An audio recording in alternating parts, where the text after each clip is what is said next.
Hey guys, and welcome back to the official podcast of Develop Element Unplugged. And I'm currently joined by Kit Kat right here. And Kinder, do you want to come in front? Kinder's literally just off camera. Let's see if he gets on. Kinder, hello. Yeah, he's too focused. Maybe you get to see Kinder too. And here in a few minutes, Des will join as well. And this is a very, very important topic because I think right now with the pandemic, we've all kind of had our comfort zones affected. No water for you.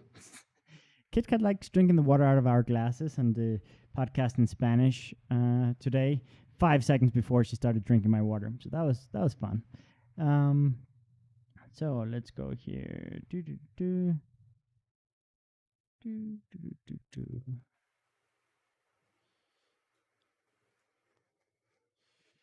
I'm just gonna create a little watch party here so we can get started. Because on Facebook, people like those watch parties. So we're getting started. In the meanwhile, if any of the people connected have something that they want to work on with their comfort zones, let us know in the comments. It is one of those topics where I think we all have certain things that we want to face more fears, start more projects, finish more projects, but sometimes we use our comfort zone in not the best way. My internet is being a little silly, so let's hope that that's... So if I think we're good. There we go! Kinder came in. It's funny how Kinder only shows up in the English podcast. She doesn't show up in the Spanish podcast. Okay. Facebook is taking forever to load right now.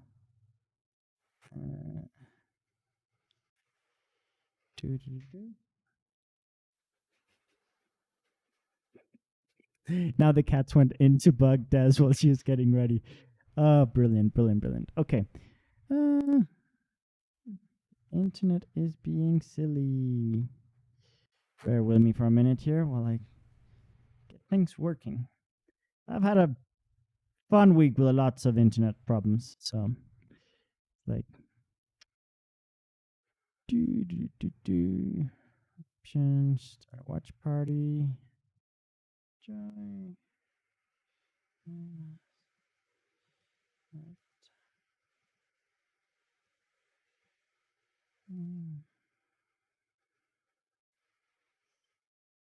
And starting to get it all. Finally, we're getting it all up and running. There we go.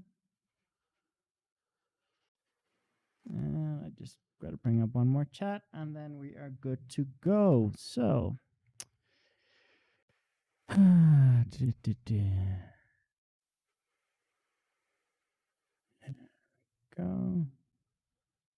Gonna invite some people.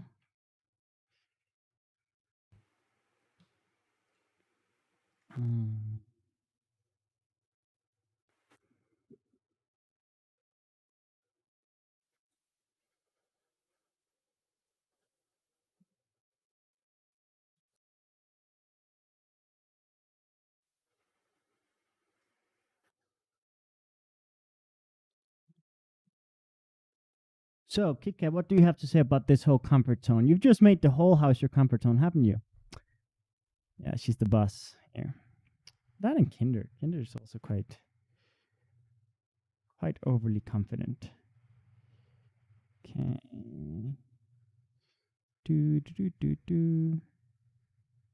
Let's get this all up and running. Okay. So, I guess I'll start the topic now that I have gotten all the technological things sorted out. So yeah, comfort zone. One thing I want you to reflect on is the fact that comfort zone does serve a purpose, believe it or not. I'm sure many of you have heard this idea that, oh, you need to get out of your comfort zone. Your comfort zone is the worst thing ever, that it's going to be the main reason why you fail in your goals because you're going to just let your comfort zone stop you. And that is true, that your comfort zone can be a big challenge to overcome and that it can cause a lot of problems in your life. But what we need to understand is sometimes our comfort zone is just that thing that gives us the energy, the confidence, the peace of mind, the environment where we recharge our battery, or that we just kind of get to use our craft that's already established, already developed, and it just kind of smooth sailing without friction. So I think there needs to be balance between what is your comfort zone of you embracing what's comfortable, what you're confident in, what you're already aware of. And then you got to add little by little things that are outside of your comfort zone. But that process of getting out of your comfort zone, that process of expanding your comfort zone, that process of finding balance between what is inside your comfort zone and what's outside of your comfort zone, and managing all of that is a very active process, because many of us act in autopilot mode where we get stuck inside our comfort zone for too long. And some of us end up trying to stay out of our comfort zone so much that we never take time to recharge, to disconnect, to breathe, to just kind of be at home or be in a safe space. And sometimes you need those safe spaces just kind of to bring the best out in you. So, hey, Steve. Welcome. We're kind of a little behind schedule here, getting everything up with the English one. But I guess if you have anything that you've reflected on with comfort zone, it would be interesting if you would share with us, because this thing of comfort zone, I think right now with the pandemic, we all had to kind of flip our lives upside down, and the process of finding our comfort zone again, on building a new comfort zone and balancing, this is my comfort zone that I use to top my energy off, and this is just kind of where I go and I feel better about myself and I feel confident in this space. I remind myself of who I am, but at the same time, I'm going to challenge myself to grow. I'm going to challenge myself to learn. I'm going to challenge myself to step up.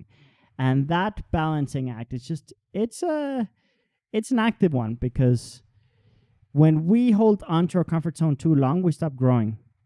Or when we try to control everything too much, because when we try to manage our comfort zone, sometimes we try to make it more comfortable by micromanaging everything, by over-controlling everything, by over-planning everything. And as a result, we're just super tense, we don't enjoy, we don't recharge, and even what should be our comfort zone stops being our comfort zone. Sometimes we guilt trip ourselves and we over-control ourselves to the degree that, our comfort zone is no longer comfortable. And if that has ever happened to you, let us know, because I know that many times I guilt trip myself so much when I'm in my comfort zone. And here comes Des. She's looking wonderful, as usual, a couple of minutes late due to anxiety before getting on the program. But as we always say on this program, better late than never. So, hello there. Hey, I want water. You want water? Yeah, I was guarding it.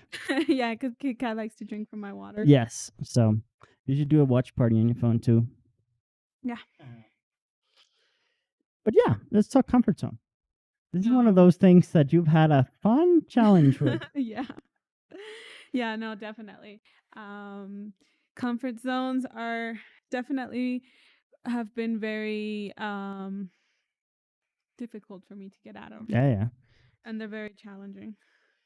And sometimes you've spent how many months and years in your comfort zones and your little bubbles and kind of making your world smaller and smaller and smaller? Oh, a lot of years. How much power have you given to your anxiety that makes your world smaller and smaller and smaller? Yeah, no, comfort zones are definitely not the best thing for me. Hold on, you guys. I'm just creating a watch party. Yeah, this is gonna be fun, because Des, she suffers obviously from anxiety. Those of you that have already joined us on previous episodes, and she's very, very ambitious, but many times she just kind of wants to go, like, lock herself up. She wants to kind of be in a little bubble and give so much part to her comfort zone, because her anxiety, her fears, her insecurities, her worries, they kind of get overwhelming. And very. Then it's like, oh my goodness, I sometimes you even want to go back to like your worst self, just because you want to escape facing challenges when you get overwhelmed.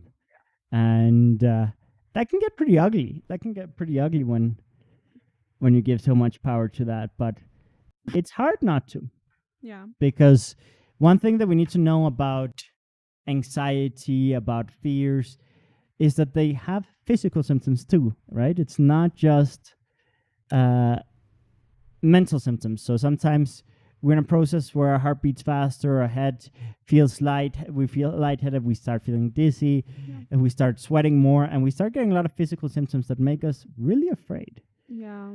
And you're a master of the symptoms. What type of symptoms? Like, Yeah, when every time I get out of my comfort zone, obviously in the past year or so, I've moved away from home. I I have quit jobs and stuff, and every time I get out of that comfort zone that I've created, it's very tough for me. Like recently, right now, for example, the past few days have been very, very difficult for me because what's going on right now, I quit my job, the one that was 5 minutes away from here, and now I have a job that's a little bit farther away. Obviously right now everything's online, so it doesn't really matter.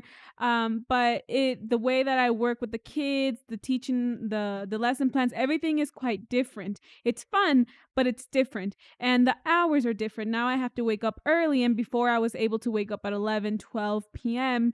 But now I have to wake up earlier, right? So yes, and I've also been getting more private students and stuff. So things are changing. I don't have the same I don't have the same thing as I did 2 months ago. And obviously, since things are changing for the better and I'm making more money and I'm happier and I'm working with better people, that doesn't mean that everything is always so good. Since it is out of my comfort zone and out of the people that I'm comfortable with. Um, yeah, it's been very challenging. Like I've had 2 to 3 big panic attacks at least the past few days every single day. And the reason why I'm so late to the podcast right now is because I was doing fine. I woke up, I was cleaning the closet, I was cleaning the room, and I was listening to music and just having fun. And then I came out, I made some food, I ate, and I just was watching videos as I was eating, and then I started to feel terrible and I went to a full-blown panic attack. And that's the thing, when things start getting better, there is going to be always some obstacles when you level up. And that's my life right now. My Sadly, my anxiety symptoms are physical. So I do get dizzy, I do get really tired, I do get panic attacks, I feel like I can't breathe. Basically, like all the coronavirus symptoms, I've had them for the past year or two. But no, it's been very, very, very difficult. no, it's one of those things that, for example, this week I also chose to kind of expand my comfort zone a little bit and do one more live in Spanish once a week and by myself, which meant one, facing doing lives by myself on a frequent basis, two, doing more stuff in Spanish, and three, trying to kind of find my style, find my what can I do differently from the podcast to create more content, but that kind of complements. And so I obviously had a bunch of insecurities going into it, and I was a little bit nervous. And it was wonderful. It went super well. There was a bunch of interaction. It was one of the best events I've done in a long time, with hundreds of comments and really, really awesome. But the process of getting to that point, it was like several days of internet failing and technological challenges, and it just kind of brought more insecurities up in the process. It was crazy.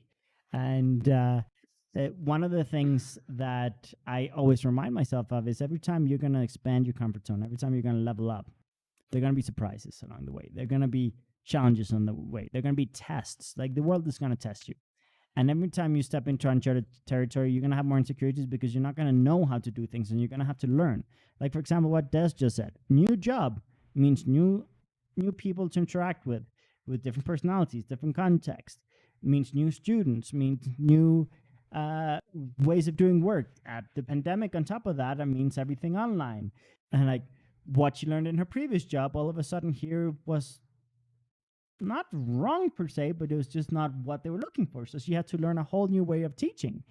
And that process of adapting to new styles when you're growing can be, it can make you feel uncomfortable. And like you, for example, you realize that your previous job was no longer working, and you were like, I need to get out of here. And it was several weeks of lots of extra insecurities, feeling guilty that you had kind of quit, feeling guilty that you had um, taken such a big risk during the pandemic, but you just knew it wasn't working.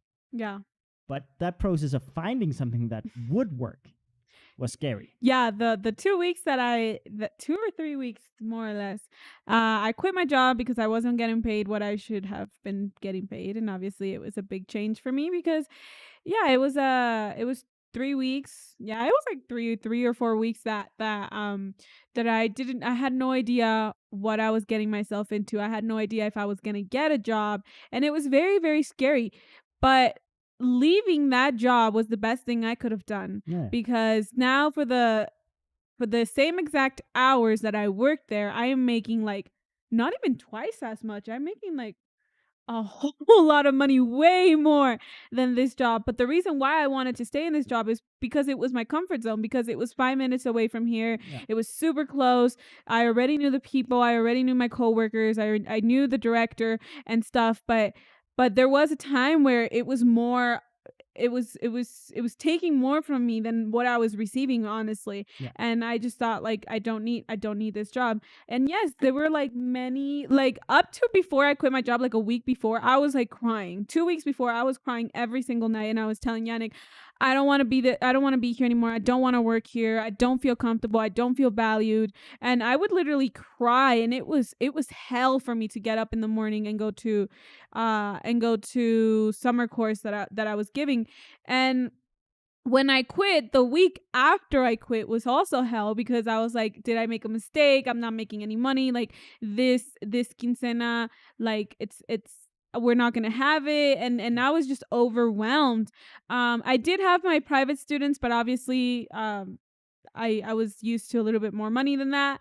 And now, as soon as the school year started, I literally got a lot of job offers. Okay. I was able to thankfully I was I had the luxury to choose what school I wanted to work with. Like I had the luxury to choose who I wanted to work with and what, and who was paying me more and who I was gonna choose. And it was quite amazing to have those options because I do know that a lot of people um can't find a job, so they when they get one, it's like you have to Yeah. get that one because it's really hard. But for me, as soon as the school year started, I had a lot of people hitting me up, and if I wanted to take the job or if I didn't, it didn't really matter because I already had more job offers. So I ended up taking the best offers that I had, and it was pretty awesome to have a lot of options. No, and the thing is, when you want to expand your comfort zone, you gotta have that faith that things can get better, that curiosity, and that perseverance. Because there were a couple of weeks where you felt like things weren't moving, but you were actually moving a lot. And Yeah.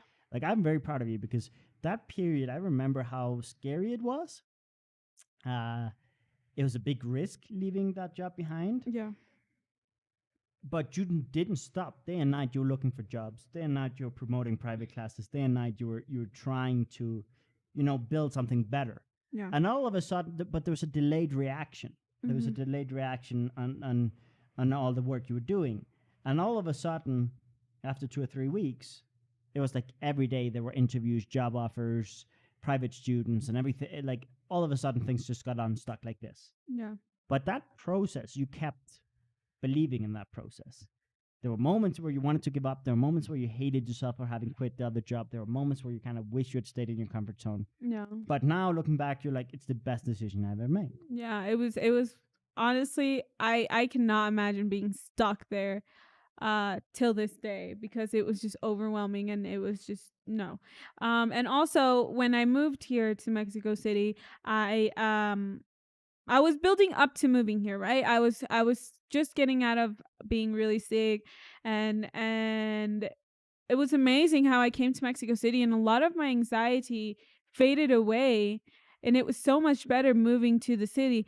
Obviously, that was like the first week or so because that's before you start getting homesick, before you start realizing, oh my goodness, I need to find a job. So that first week that I came to live here, I didn't have to find a job yet. I was just I was getting familiar with the place that I was gonna live in and stuff. Obviously, as soon as it hit, I have like this little like scratchy feeling here. I don't have coronavirus. It could be allergies. I'm gonna drink some water. Yeah, and obviously, as soon as I realized I have to get a job, I have to find a place to live because I was living with my siblings back then. All of that gave me a lot of anxiety. Soon after that, I was able to get a job here nearby, where Yannick lives, and I ended up renting in a room. Yeah, it was a room apartment slash Yeah. room apartment, Yeah. and very close to here, very close to my job. And then eventually in December, I moved in with Yannick. But I'm not gonna lie, for the first 3 to 4 months, I would cry every single day that I wanted to go home because I was not used. Like, I love it here. I love the weather. I love the city. I love the fact that we have our own bubble and it's very beautiful. And I was finally safe and comfortable in a place, but my mind was just so, you need to go home, you need to go home, and I would just cry that I wanted to go home, that I couldn't take it any longer. And also because of the altitude of the city, like I used to live in sea level, so for me it was very easy to walk and stuff and do and be very active. And as soon as I came here, the first time I went running, I didn't know this altitude thing could affect you. Like, I didn't know it was a thing. And I remember I went running, and all of a sudden I started to feel really lightheaded and I couldn't breathe. And I was like, oh my goodness, is this a panic attack? And so I remember texting Yannick and I was like, hey, I just went to do some exercise and I can't breathe. I feel like I'm gonna pass out. And Yannick's all like, oh, it's because of the altitude. You're not used to it. And then he's like, just lay down and it's gonna pass. So I laid down and I just did some breathing exercises and I just kept breathing. And after 15 minutes, I was back to normal. But no, it was really tough for me the first 3 months, not being able to move around as much, not being able to do my routines, exercise routines, and all of that. And then as soon as I was getting comfortable, as soon as I was getting back to myself, pandemic hit. And I was already planning to leave my anxiety pills. I was like, okay, I'm doing better. I'm feeling better. And then boom, pandemic hits and my doctors all like, hey, leaving the pills might not be a good idea. You might start feeling worse. And yeah, here we are now. Yeah. No, and Manatee says you needed to go back to your comfort zone. The real thing was it was expanding. Yeah. And yeah, the thing is sometimes you have to we gotta look at our comfort zone as something that can expand, something that can grow, something that can adapt, something that we can build, and something that has value, not something that's wrong, but that it has limited value in the sense that uh, if you're overprotective of yourself or others and you give too much power to anxiety and your fears, you're gonna have a very kind of boring or miserable life because you're going to settle for things that don't work. Like Des, for example, had a job that wasn't working for her. And because it was a comfort zone, she stayed there maybe a little longer than what was really necessary. Yeah. But she wanted to go through the process of making sure she did all the steps possible to make sure that she was making the right call. But how many times have you not ended up in a relationship that's just not working or a job that's just not working? But you have that mentality, better the devil you know than the devil you don't know. Where it's like, well, I already know how this works. And if I get another job or another relationship that sucks, I have to learn how to manage the suckiness. And now, at least, I am in a place that sucks, but I know how to manage all of that. Yeah, and one thing that we always have to remember, and this is something that a lot of people have their mind wired to this, is everything is supposed to be hard. Everything is supposed to be difficult. And relationships are supposed to be difficult and stuff. And I remember I have a friend that always says, oh, well, you're always going to cry. Boys and men are always gonna make you cry and stuff like that. And I'm just sitting there and I'm like, not once has Yannick ever disrespected me or ever has made me mad to the point that I have to cry or ever insulted me or just simply be disrespectful to me to make me cry, and I'm just sitting there and I'm like, are you guys really settling for these type of people that just make you feel miserable? And I'm not gonna lie, before Yannick, I've had terrible relationships. Like, I've had really bad relationships. Like, the people I've dated have been, not the best. Some of them, yes, but others have been like, oh my goodness, like, I can't believe I actually put myself through that. So I'm not one to criticize. But the grass is greener on the other side. And just because you have years of working somewhere or years in a relationship, that doesn't mean you're not going to find anything better. That doesn't mean that you can't start your life all over again. I mean, I would be more scared to be stuck in a relationship or stuck in a job, just because I'm comfortable there, and just because I'm scared to get out of my comfort zone. I would be more scared of all the opportunities I'm losing being stuck there than getting out of my comfort zone. And for me, leaving this job was just, no. I could not take it any And longer.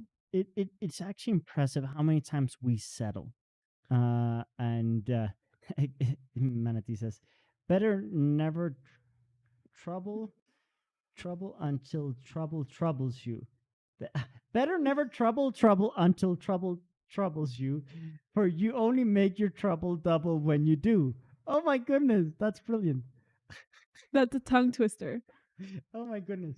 Uh, yeah, it twisted mine. Steve is here. Yeah, he was. I don't think he's here right now. Oh, But okay. I didn't see his comment. no, it's before you showed up. But yeah, so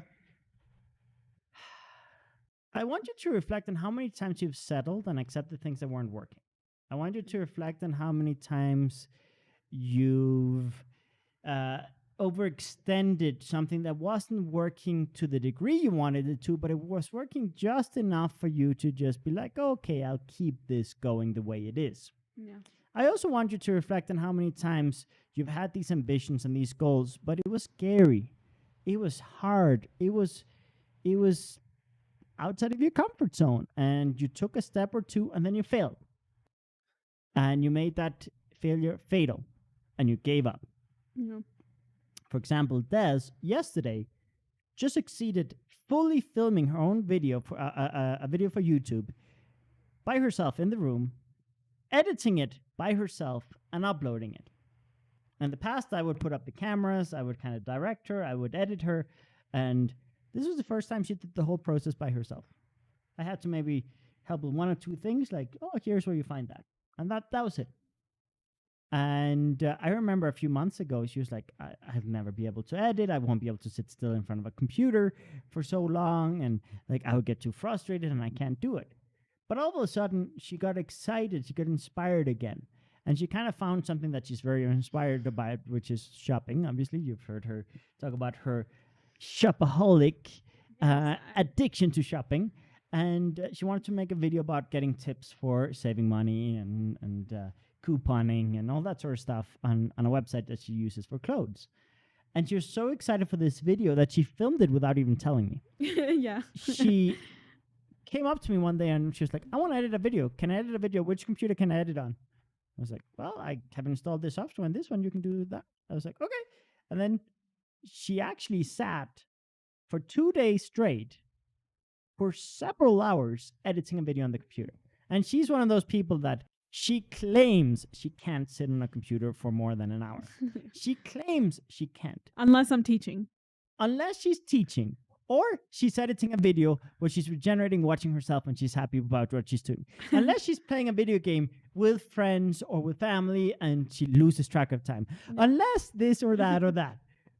Unless. But if you ask her, can you sit still? No. Can you sit in front of a computer? No. It's like, I have to be moving. I have to be doing other stuff. Yeah. But she doesn't. It's just about sometimes there's so much burden, so much pressure, so much fear, so much insecurity. And a lot of it is subconscious. Many times we don't even consciously process when we are giving so much power to our fears. Sometimes there's fear of failure, fear of messing up. And we're like, okay, I'm going to do it, but I'm going to do it halfway. Just to say I've done it, enough to feel like I kind of explored it, but not enough to actually finish it. Yeah. And one of the fun things about Des is sometimes she tries to convince me she can't do things. And she gets surprised by my patience because I'm very, very patient. And I just go like, uh-huh, okay. Don't worry about it. You don't need to worry about it. You don't need to do this yet. But I'm just going to plant this seed. I'm going to just set this up in case you want to explore it. And then she's like, no, I don't want to do that. I don't want to explore that. I can't do that. She kind of stays in her comfort zone for some periods. And then I just kind of set everything up in front of her and I just kind of go like, it's there in case you ever want it. And then all of a sudden she feels more ready to face it. And what does she do? She goes, oh, I want to do this now. Oh, I want to do that now. Oh, I can do this. And Begonia says, yeah, I've been making every little mistake. Like the worst thing for the last 6 or 7 years. I feel guilty and embarrassed of saying this, but I've been stuck here for so long, so it's taking a lot of me to force myself to get out of my comfort zone. Yeah, it's tough to get out of your comfort zone, especially when you've been there for an extended period of time. And she says, I just try to remember my goal is greater than my fears. Yes. Yeah. That is essential. Yeah. And it's very, very important to actively remind yourself of that in different ways. What she does is she has vision boards. She writes notes on little whiteboards and puts it on her desk with her goals to remind herself. Sometimes they're nice, sometimes they're not. Yeah, sometimes she puts goals that are kind of mean to herself. That's a different story. Sometimes she puts like these snarky comments to herself. Like it's what is it? It's better to do exercise than to be fat. No, what I don't know what that one was. It was something like it's better to it's better to have a panic attack or it's better to die in exercise or kill yourself. I don't know, something about exercise and feeling uncomfortable while doing exercise than being than being fat or than being a size L, something like that. I Yeah. looked at myself and I put this comment and Yannick was just so like, I'm not even gonna read that. That's mean. But the thing is, I've been forcing myself to do exercise for the longest time, which I haven't been able to. So I thought maybe stop being nice to myself and being mean would help, but no, that didn't help either. Manatee says, what could be a bad goal, Des? Oh, for me, a bad goal. Well, I do have one that I've been telling Yannick for a while now since I started gaining weight. And I guess that bad goal was for me was trying to be a size 0 again. Back in December when we went to Acapulco, I hadn't tried my shorts that I used to use when I met Yannick. Obviously when I met Yannick I was an extra small. I was very, very skinny. I wish we could put like a picture of how bad I was. But I was just You want me to? I it can was find something. it was overwhelming. Like Mm. like it was bad.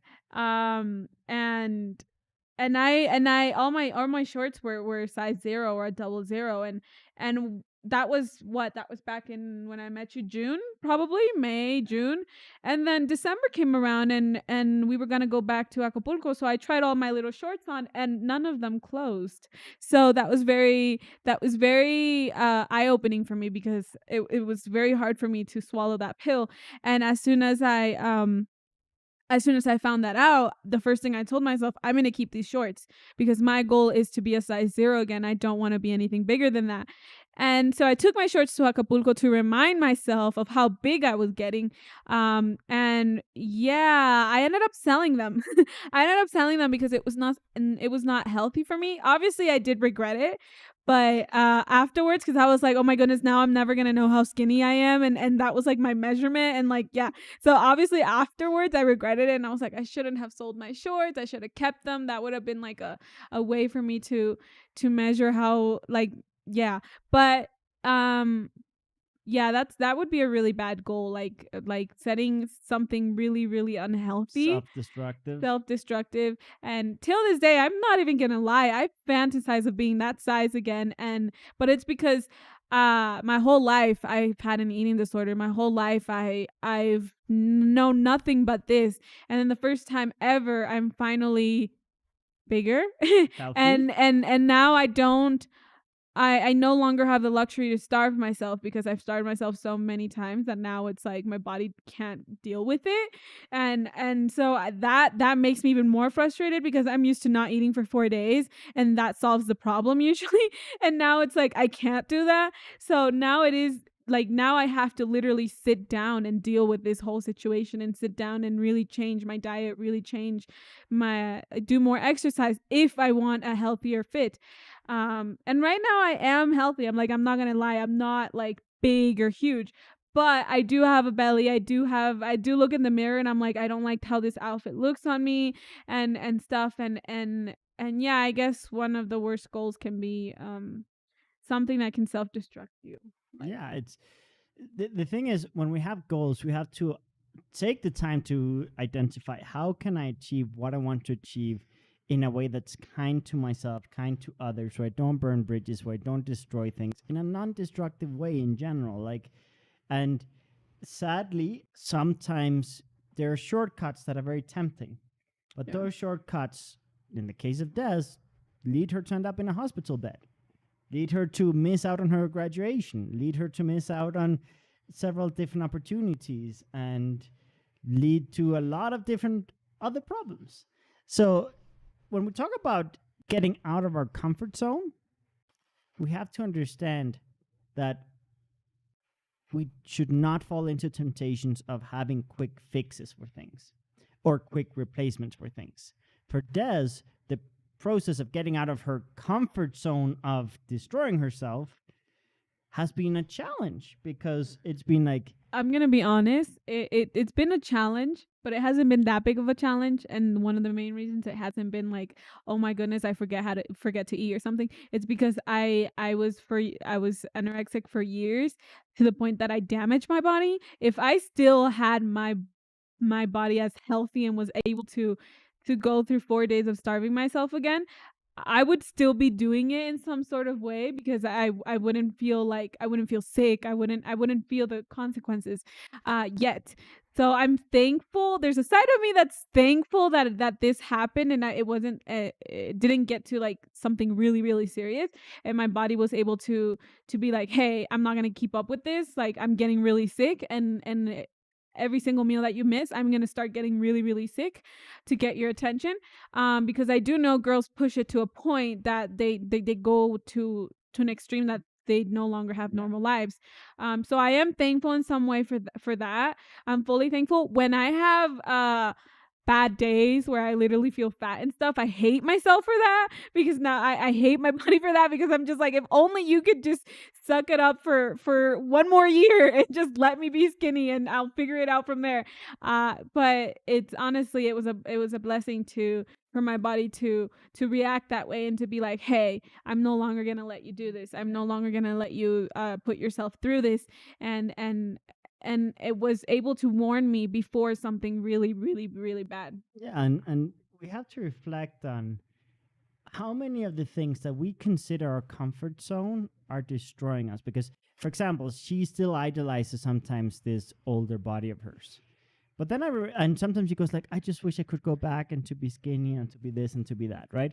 And then I ask her, what type of relationships did you have? How was your mental state back then? How was your day to day? And sometimes you go like, oh, this was better, and this was better, this was better. And I challenge her, like, really reflect. And then she goes, no, honestly, me back then like would do anything to be me today. And like, yes, anxiety sucks, but at the same time, there's like, I didn't even imagine these things being possible. And sometimes your body will tell you like, okay, this thing that you think is your comfort zone is not healthy. But you go a little bit beyond the eating disorder narrative, because I'm sure that there are people that have other situations. If you guys have something specific, let us know. If you have a very clear case of, I want to step out of my comfort zone in this area, but it's very hard. Begonia, for example, you're talking about you being stuck in your comfort zone for the last 6-7 years. What is the next step? What does it look like for you?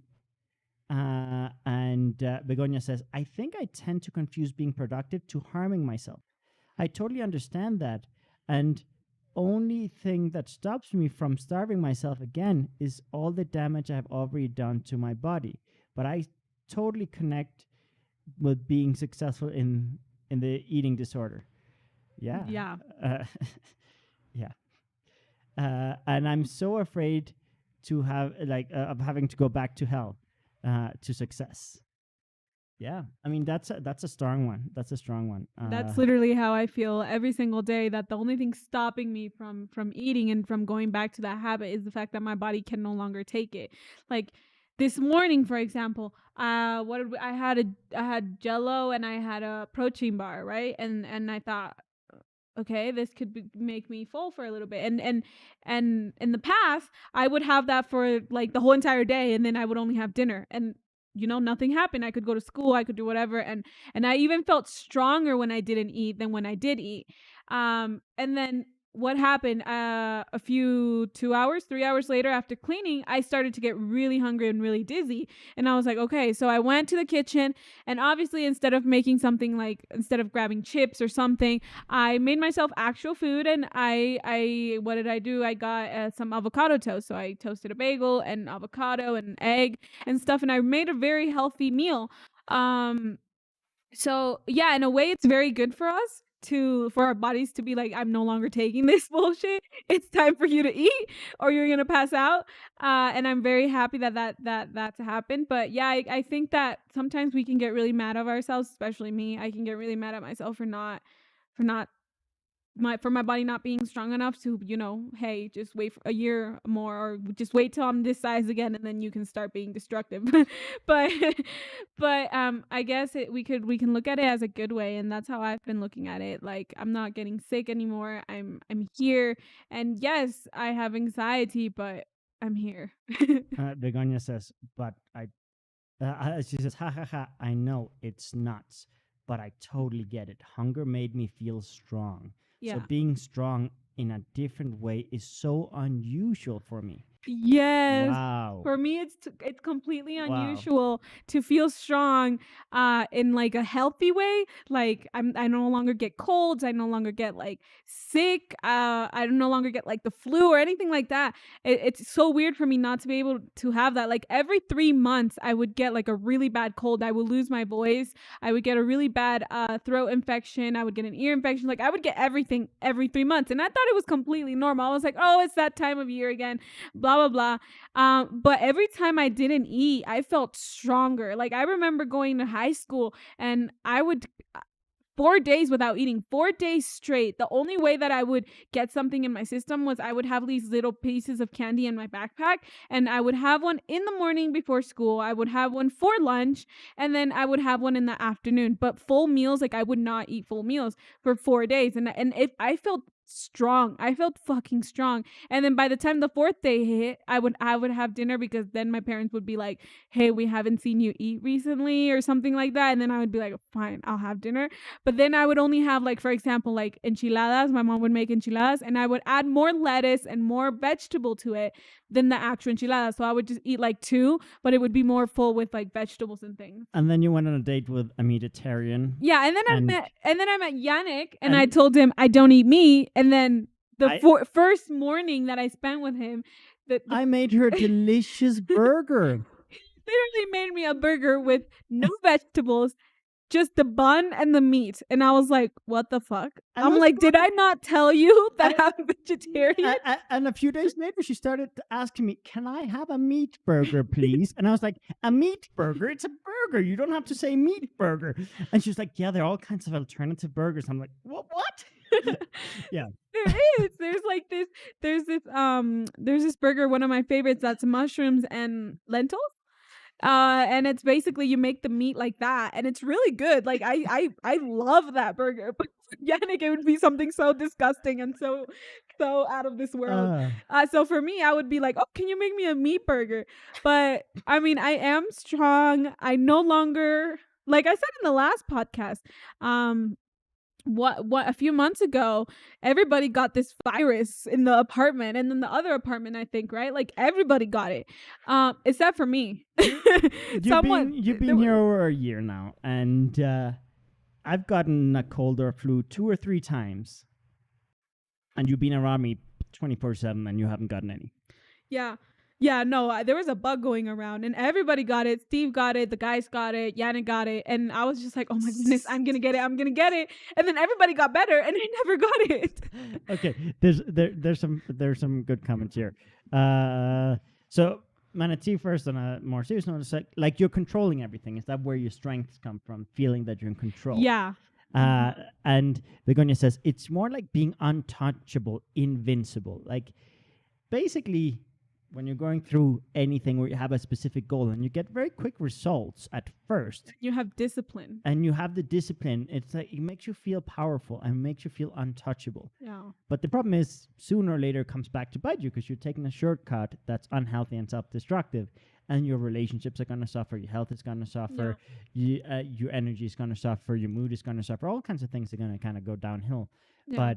But and here's a brilliant comment. Manatee says, "I am on a seafood diet. I see food and I eat it." I love it. I love it. That's a brilliant diet. I'm a little too picky to be that simple in my definition. I'm a lot more like a meatitarian, carbohydratarian. Meat or carbohydratarianism. And Nutella. He eats a lot of Nutella. Yeah, but I haven't bought Nutella in the last 3 weeks. What are you talking about? I literally just threw away 2. Those are from 3 weeks ago. I Oh. haven't bought Nutella. They used to call me the Nutella man growing up. I would always, every day at school, come with my lunchbox, nicely packed by my parents, with a little piece of bread, like a bun, and with Nutella in it. That was my lunch every single day. And all the other kids were jealous because they had all these healthy, boring things.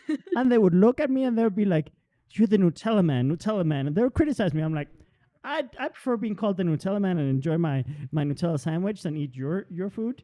So yeah, you can bully me and make fun of me, but I'm gonna eat my Nutella. But yeah, it's brilliant. And Begonia says, "I guess I haven't found the way of being successful without being without the destructive part, and I just don't get to. I just don't get to get my butt back." So basically, she needs to get her butt back to work. And ha ha ha ha ha. I love your diet. I have the best diet. I hope that it's mine that you're complimenting and hers, because my diet is better, clearly, because Nutella, bread. For example, for me, I can't have Nutella every single day. I mean, I I can have can it if I want to. Breakfast, lunch, But dinner. I do have to take care of myself. But Yannick has been very supportive with me. Like, for example, yesterday it was a really bad day for us. But he got me this salad from Subway, and I didn't know Subway had really good salads. But anyway, they were amazing, and now I'm obsessed with these salads. But I guess it's just it's having a balance. I'm not gonna lie. Yesterday was a tough day for both me and Yannick. Yeah. Because the main reason why is because I woke up and it was like the little voice that always tells me I'm fat. I call her Anna because of anorexia, and she was just all like, "Oh, hi, you're fat. You can't fit in any of your clothes. We're gonna have a tantrum for the next 6 hours." That was literally my day yesterday. That was my day yesterday. And for me to get out of that comfort zone that I was in, this cycle that I'm in every single day of my life since I was born, it was so difficult for me to get out of there. Like, when I did try to get out of there, I would do things halfway and then I would melt down again. Like, it literally took me like 3 hours to get myself dressed. I ended up putting on some sweatpants and a jacket, and that was pretty much it. And then we were at the eating place, and then there were so many people, and then I was just like, I no longer want to be here. And then that was a whole nother drama for like the next 2 hours. And we ended up just getting Subway. And but no, it's this cycle that I'm in that it's so terrifying, and when I try to get out, it pulls me back in. But I guess it's one day at a time. And right now it's been shit. It's been shit because I've been stressed, Yannick has been stressed, my weight problem, and then just overall everything that's going on, the changes and everything. And I just get really bad panic attacks a few days. They've been 20s. They haven't even been 10s. They've been 20s, No, 30s. it's been a crazy period. And by the way, Begonia was complimenting manatee's seafood diet, Ah. just for context, but I still like my diet more. And it says, she says, "Ha, ha, ha, lately I can't stand salads or vegetables anymore. I guess I just got tired of Anna and her stupid rules and diets. I guess I'm ready to just live life. Yes. Congratulations." Even Uh, my body's tired of vegetables. yeah. No, and that's also been your case a Yeah. bit. That like I've tried to buy you more vegetables and things, kind of to not feel guilty that I've kind of converted you too much to my diet. But we buy vegetables and you're like, my body's asking for meat. My body's asking for something Like, I mean, substantial. I can have salads and stuff, but before, let's say, back when I was in college, what I would take to work and to college in the morning was like this little salad that with a bunch of things, because I was vegan back then. And so I was able to survive with all of these things and a lot of fruit and stuff and non-processed things, and I was able to have a perfect life. I was going to the gym. I was able to have a lot of energy. But now, with the lifestyle that I have and how quick it moves, I if I have a salad, it needs to have chicken in it. Like, I Yeah. cannot just have the salad. And now I add more things like salt and pepper and vinegar and olive oil, like, to make it interesting. And before, I told myself I'm not gonna add any of these things. I need just the vegetables. And now I can't eat vegetables like that. Like, I Oh. can't eat them anymore. No, I mean when we met, you would eat flavorless stuff. I'm surprised the stuff you could eat back then. No, salt has always been a problem for me. I don't like salt, so it's really hard for me Except to lava salt. Oh, Shoot. lava salt. No, I'm a I huge fan. introduced Des to this thing called lava salt. It's the best thing ever. It's salt that's literally from like, it has lava. It's black. It's awesome. It has a nice taste to it. It's different. Like, if you ever like get into cooking a lot, you can buy these kits that have different salts from different oceans around the world, and you can start comparing the different flavors of salt, and you realize that there's actually a whole world of salts. And when I studied tourism and hospitality management, one of the chefs gave me a set of all kinds of different salts, and I got to start exploring different salts, and I was surprised how much difference there's between them. So she has learned that there are salts she does like, but like basic salts she doesn't like. No, Um, I ever since I tried lava salt, I don't go back to basic salt anymore. I'm just like, no. And Begonia this, ha ha ha. I know, once you try food, you can't go back to starving yourself. I don't know how I did that. Yeah, me too. I just don't know how I went 4 days without eating. I'm like, oh my goodness. And when I have bad days, I'm just like, why can't I be that disciplined anymore? But most of the time, I'm just all like, oh my goodness, the things I missed out on. No, the things I've had to educate Des on in terms of food and options and things, she's just been like, oh my goodness, this is so good. I have no idea what this is. Wow. Oh no, the one date that we went, this one day, Yannick took me to La Mansión, which is a really nice restaurant, and they had arrachera, and he told me, "Do you like arrachera?" And I was like, "I hate arrachera." Like, I tried one once. It's basically, it's steak for those that don't know. Yeah, It's a type of marinated steak, wonderful steak. And we went to this like really nice restaurant, and I like the first arrachera that I tried was by the beach. It was really cheap. It was like 200 pesos, something like that. And I was like, and then Yannick took me to this restaurant, and then I was like, oh my goodness, this is amazing. And I remember I had bought a Caesar salad because I was like, I don't eat this. I'm vegetarian. I don't eat this. I'm gonna get a Caesar salad. And as soon as I tried that, the steak, I was like, fuck this. And I put my salad aside, and I just ate. I ended up eating your whatever Yannick was having. And ever since then, she's been like, oh my goodness, I love this. And Begonia says, maybe it's all about learning how to be disciplined without killing ourselves in the process. Yeah. Yes. That's a very kind of... can we flip it around a little bit to make it less of a burden? I don't love the word discipline and death in a motivational sentence. Like, it's like, I have to be disciplined without killing myself in the process. Like, it's like you're just settling for the bare minimum. Like, I mean, try to include a little bit of passion, a little bit of direction, a little bit of excitement, a little bit of like finding some new goals to kind of replace those toxic ones. It's like, okay, maybe my bar of what is like, basically in Develop Young, we talk about diversifying measures of success, diversifying measures of value. So if you grow up in a family that where everyone is in the military and you have a bad back and you don't make it into the military, you're going to feel like shit. If you grow up in a family of doctors and everyone tells you you have to be a doctor to be successful and you don't become a doctor, you're going to feel like shit. If you live in a family with very critical people and that have insulted your body and your weight and things like that, and you've concluded that the way to be valuable and to be successful is to have a skinny body because that's the what your family or your society or the media, whatever it is, that has made you conclude that that is the definition of success, and you make that your number one priority, if you don't succeed it exactly the way you've made it in your mind, then you're going to feel like shit. Yeah. And Des, for example, this is one of the challenges she's having. She has grown this whole year. She has created relationships. She has created friendships that she doesn't even believe are real. Like sometimes she turns around to me and is like, is this real? Is this real? When is it going to start feeling real? Because she can't even believe it. She can't even process it sometimes. Yeah. And she's created a career out of something that she's wonderful at. She's exploring projects and side projects that she's always dreamt up, and she's actually doing stuff, and it's spectacular, all the stuff she's growing, all the stuff she's exploring. But she takes this one thing, this one measure of success, and she devalues everything else. She goes, I am still fat. That's what she tells herself.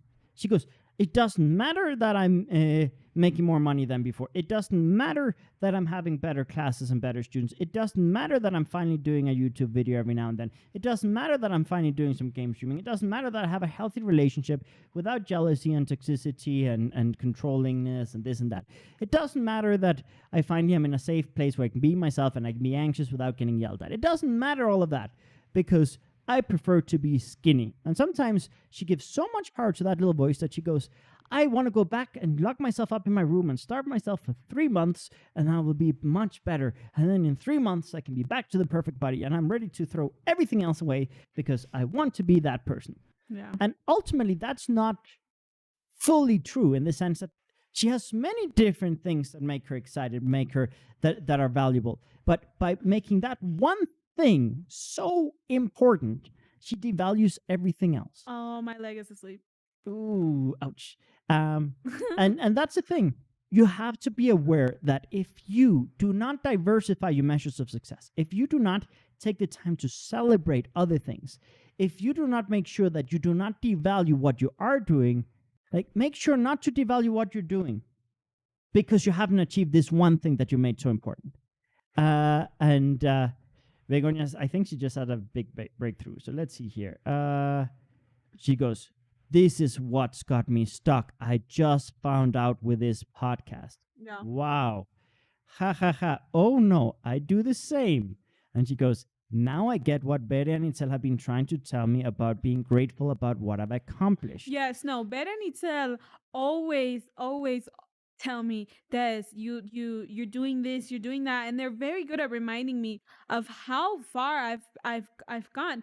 And but sometimes like they have to remind me of it because I tend to forget that. Like today, the first thing that I woke up to is like, oh my goodness, I'm fat. I did not care the fact that this month I'm gonna be making way more money than I've ever made in my whole entire life.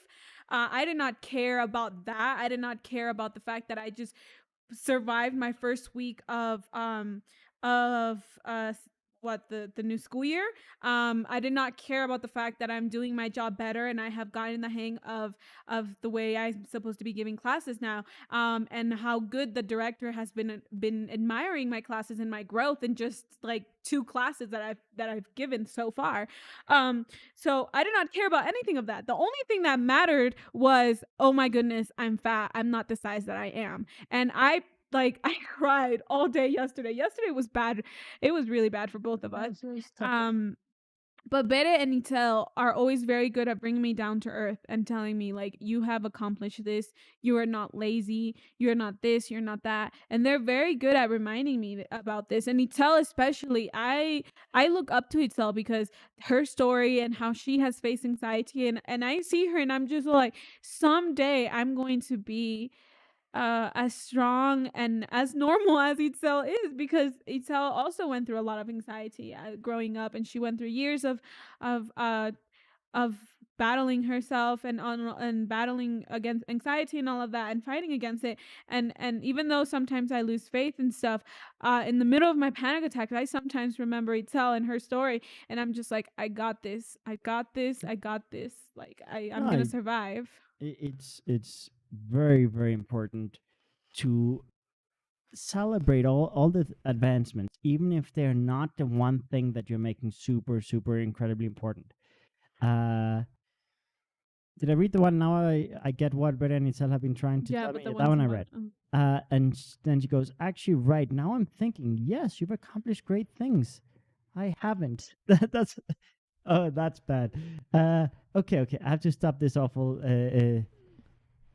voice. I imagine voice or thinking uh-huh. right now, and it hasn't gotten me anything good or anywhere fun or joyful. And Manatee says, "Yeah, Itzel is a great inspiration." Yeah, the thing is, we are worst enemy. Yeah, voice. That's what I imagined. Uh, we all are our worst enemies, and we are so good at devaluing what we do. We're so good at comparing ourselves to others, comparing ourselves to where we want to be, and saying it's not enough. We haven't done enough because we're not there yet.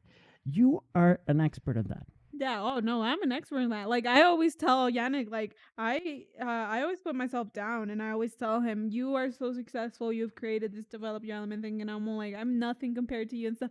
And I'm really good at putting myself down. But the honestly, the only thing that we're supposed to be comparing ourselves to is ourselves and how much we've grown. And what, a year and 6 months ago, I would never imagine that I would be here with Yannick, in this apartment in this city, and living my best life. I mean, it's amazing. I'm gonna give full disclosure, and this is like my fireside doesn't like being this honest, but you guys have earned it because you guys always have our backs. This last year or two for me have been the most difficult years for me, but also the ones with the most growth and the most learning moments, and where I've achieved most things. But like, if we look at how the pandemic hit me versus how it hit her, you would think that because of her anxiety, she would be worse. You would think because I'm this kind of person who works with personal development that I would not have even gotten remotely affected, right? You would assume these things. Guess who has done a better job adapting to the pandemic and making money during the pandemic and like just kind of learning and growing during the pandemic are the two of us. Who do you think adapted faster and better?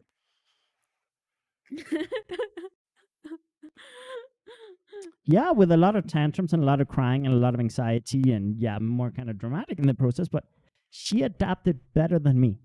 Yeah. She's actually been more successful during the pandemic than before the pandemic. When the pandemic had me, I was like, oh my goodness, I don't know what to do with this. Everything got canceled, all the events, my whole career, everything is on hold. What do I do now? I have no idea what to do. This means I need to go online more, and oh my goodness, and this is like weird and okay, and it's just a lot of insecurities for me. And she was like, "I've got this," and yeah, she would beat herself up, but she would keep taking steps every day. She would get up and she would like look for more opportunities, and she would try new things, and she tried everything. Like you have no idea how many things she tried. I mean, she even tried selling foot pictures during the pandemic. Feet That's pics. like feet pics. Like she was like, "Oh my goodness, there are people that have foot fetishes. I'm gonna sell pictures of my feet." Like she was like on super creative mode. Like I'm like, this pandemic is an opportunity, and I'm just gonna look at all these things. And like that's not the words that came out of her mouth; it's her actions. And one Yeah, of the I even things, hit up like my old students that I had in Acapulco, and I was like, wait, these kids are not going to school. I can give online classes to them. So the first thing I did was I hit up all these old students that I used to give classes to in Acapulco. And I was like, hey, do you guys want classes online? Because I know you guys are going on lockdown. And yeah, then I ended up getting online students. she goes, so putting myself down is not going to take me out of my comfort zone. Thank you so much for this podcast. Yeah, no, it will not. No. And then two little feet emojis. And that's the thing. Like she has beaten herself up a lot during the pandemic, but with words and with voices, but she's been battling the voices. She said, she told me, like, this voice says this to me, this voice says this to me, this voice says this to me, this voice is being extra loud. I don't want to hear them. And there are days where, oh my goodness, they take over and it's a nightmare. But like bad, bad. Did I say bad? But at the same time, she constantly is fighting those voices. And I'm very proud of her fighting those voices. No, yeah, it could literally be like 12 a.m. and I'm just like, it could be midnight and I'm just sitting there and all of a sudden I'm just like, Yannick, are you doing this? Are you doing that? And then it's like questions that I would never ask myself. No. And then I'm like, it's because my voice, the main one, the main mean one, I gave her this ugly name called Patricia. I'm sorry if your name's Patricia, but I just really think that name is ugly. I hope we don't have people called Patricia. I don't have a Patricia. I just don't really like that name. So I gave her this name. It's live, so we can't even cut it out. He gave me this like I like the name. If anyone is called Patricia here, I like that name. I don't like the name.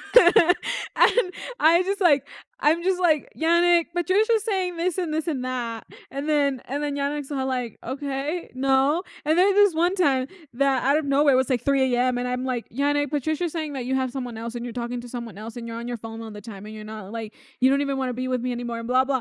And Yannick is like half asleep. And he's so like, babe, grab my phones and just check them.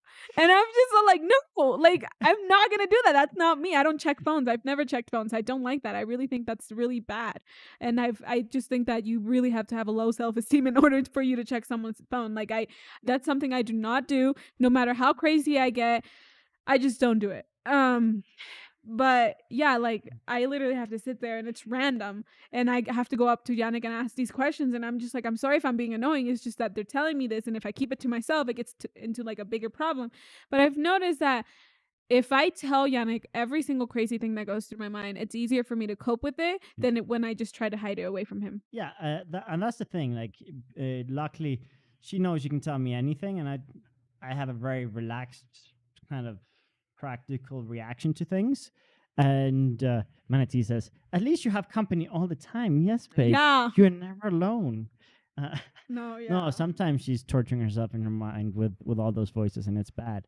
But where was I going with this? Let's see how I can kind of bring it back to the point, which, as far as I can tell, despite this kind of very specific narrative, it has illustrated some very important points.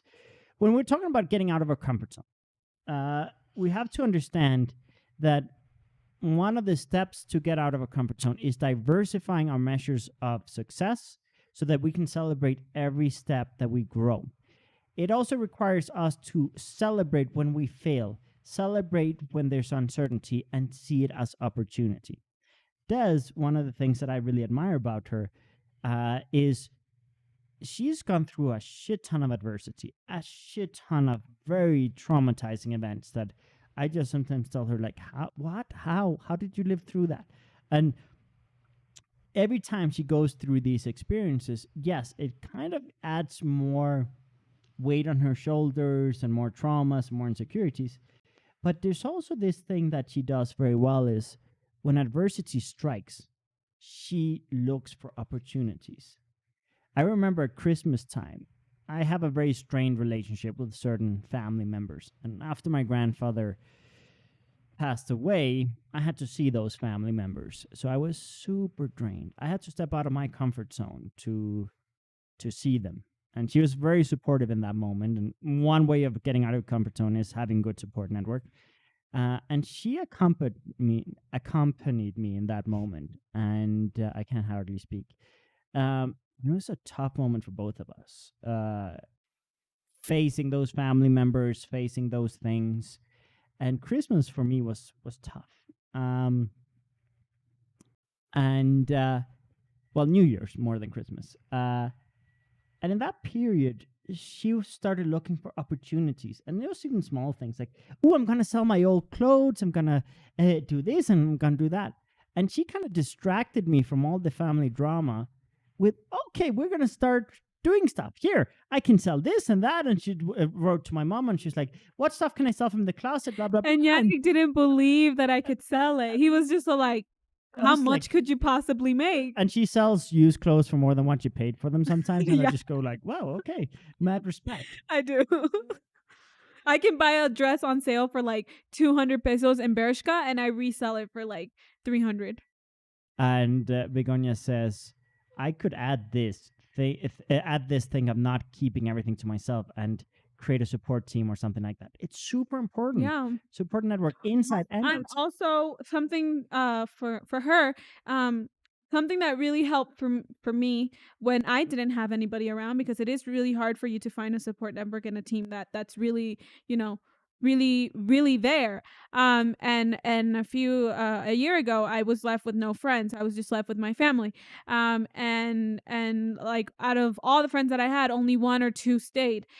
So it was really difficult for me to cope with that and to go back to reality of not having anybody around. So one of the things that really helped is I like writing a lot, and this is how Yannick found out a lot of my traumas, through my Instagram, because I would literally write everything that I was could possibly be feeling in that moment. I wrote it on my Instagram, and even though I had family members, siblings tell me, why are you writing these things on Instagram? No one needs to know that you want attention. No one needs to know these things. And it was just it was it was really hard for me. Like I would get criticized for talking about these things and writing these things on Instagram. Why are you posting these on social media? But it helped me. It helped me. You're hungry. Yeah, of course I'm podcast in Spanish for 7 hours, not in English. And he has to be really hungry in order to eat in the podcast. And so yeah, writing these things on Instagram really made me feel better. It made me feel connected. Like I had people commenting and stuff, and obviously back then, since I was going through the worst patch, I didn't have friends reaching out to me regardless of what they were reading on my Instagram. I didn't. Now that I post things in a whole different place, and it looks like I'm better, and well, it doesn't look like it. I am better. But since now I have a lot of friends that unfollowed me and blocked me, I have a lot of friends reaching out to me and being like, "Oh, we're so glad you're out of this dark period," and stuff like that. And I was like, "Where were all of you when I was posting literally things that I wanted to kill myself on Instagram?" Obviously, I didn't post it that way, but I did post many times. Like I didn't do it for attention. I didn't do it because I was going to kill myself. I knew that I wasn't going to kill myself. I it was a way for me to express what was going on in my mind, because I didn't have anybody to express that to. And so I just decided to block all my family members, block all my siblings, block anybody that could possibly see those posts, and just write. And eventually I started having people following me because of what I was writing, and that really helped me a lot. After a while, after my family now understands what goes on, and now they're very supportive, now I unblock them and follow them again on Instagram, regardless of what I post or anything. I'm no longer afraid of what they're gonna say. But that was really like a starting point for me. And Yannick, when he met me, he obviously stalked me in all my social medias, of course, and Facebook, Instagram, everything that he could find. And he did read a lot of those, or all of them, all of those things that I would write. And that's how he found out everything that was going through. One of the ways he found out of everything that was going through my mind. Why did you put a bag of chips in front of me? Now I want to eat Yeah, them. tell Anna to fuck off.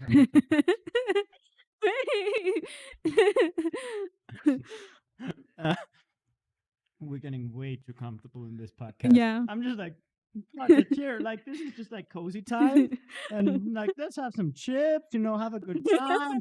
Soon I'm gonna pour myself a cognac, and I'm sipping here cognac. Season 1 from the podcast was so formal, and then now you're just so like, fuck it, we're just gonna have snacks on the show.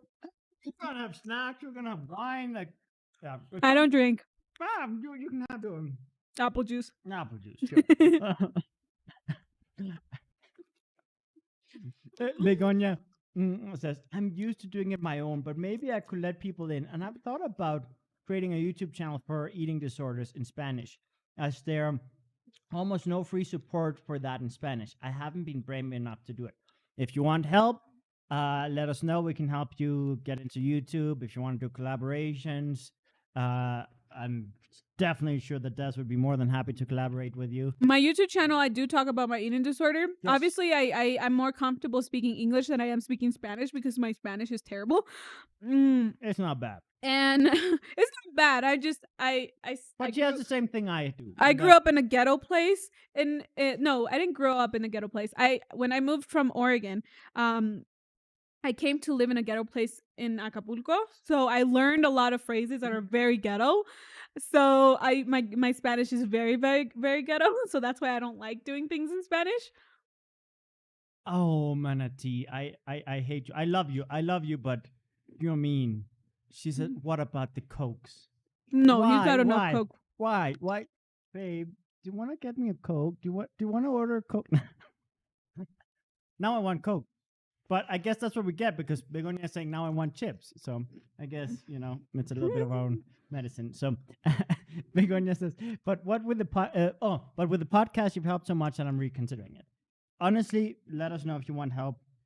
I'm sure she will be more than happy to collaborate in Spanish, even if she's a little uncomfortable with Spanish. She's done some good podcasts in Spanish as well. And I'm thinking of adding that type of things you're to doing my your game- Spanish you're to my doing- Spanish.